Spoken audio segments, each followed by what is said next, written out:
اوقف، انت وين طاب وبهاي ملابسك؟ وخر، انا طاب جوه العرس ابني. عمي انت ابنك يشتغل جوا؟ انت جاي تحكي شنو يشتغل جوه؟ لك ابني اليوم العرس مالته. عجل اطلع برا، واذا محتاج فلوس تعال ورا الفطور اعطيك. انت الظاهر بعدك ما تعرفني، وخر هيك. حمودي حمود ابني، شوف دول ما يردوني، اجل حرزك اتبارك لك. شنو هذا؟ هذا الشايب منين؟ ويا تدخله. وقف، اسمع اقول لك، ناس مهمه وناس اثقال راح تجي لهذا المكان، ما اريد مشاكل. بس هذا ابوي شلون؟ ابوك اخذه وروح، ما عندي اي مشكله، وهسه الغي العرس. راح اروح وتريد يجرى لك. ابوي الف مبروك حبيبي. ابوي تعال عندي شغله وياك. وين ماخذني؟ تعال امشي. ابوي حمودي ما يردون نحضر الفرح مالتك وما مصدقين انا ابوك. ابوي انت ليش تعبت نفسك وجيت؟ تعبت نفسي شنو؟ هذا فرح ابني، شلون ما اجي له؟ خلص ابوي، انت جيت وطمنت علي، يلا روح.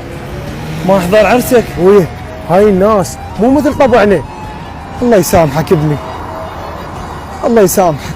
صراحه ابوي انا ما اريد اسوي مشاكل ويا اهل العروس.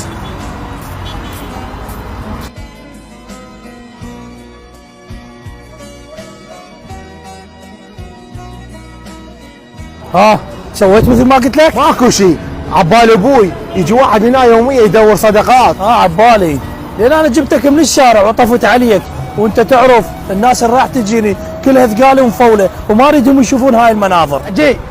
حجي بس اريد اسالك سؤال، الولد كان واقف يمك هذا ابنك؟ اي ابني. زين ليش من طبيت تصيح؟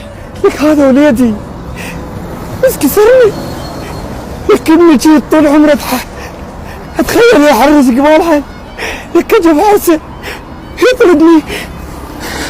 حجي صلي على محمد، اصبر له دقيقه راح اجيب ابنك واخليه يبوس ايدك.